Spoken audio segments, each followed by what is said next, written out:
அஸ்ஸலாமு அலைக்கும் வரஹ்மத்துல்லாஹி வரகாத்துஹு. இப்போ நம்ம பார்க்கக்கூடியது தொழுகையை பற்றி.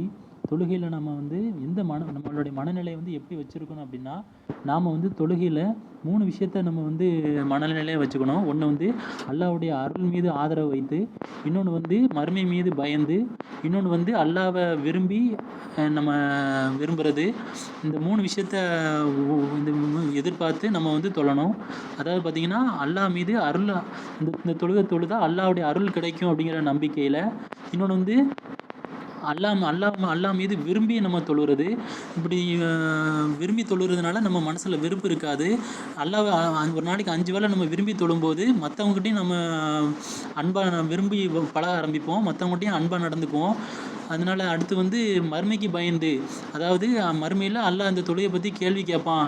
இந்த தொழுகைக்கு உண்டான இந்த தொழுகையில் வந்து எந்த சிந்தனையும் இல்லாமல் உள்ளச்சத்தோடு தொழுதியா, அதுக்குண்டான மறுமையில் கேள்வி கேட்பாங்கிறதுக்கு மறுமையை பயந்து. அதனால் இந்த 3 விஷயத்தையும் அந்த உணர்வோடு நீங்கள் தொழுங்க. அல்லாஹ்வுக்காக, மறுமைக்காக. மறுமைக்கு பயந்து அல்லாஹ்வை விரும்பி தொழுகிறது. இன்னொன்று வந்து அல்லாஹ் வந்து இந்த தொழுதா நமக்கு அருள் தருவான், அவன் வாக்கு கொடுத்துருக்கான். அதன் பயன் கருதி நீங்கள் வந்து தொழுகையில் அந்த இந்த மாதிரி உணர்வோடு தொழுங்க. இன்ஷா அல்லாஹ் அதுக்குண்டான கூலியை தருவான் நமக்கு. இதெல்லாம் குரானில் சொன்னது தான்.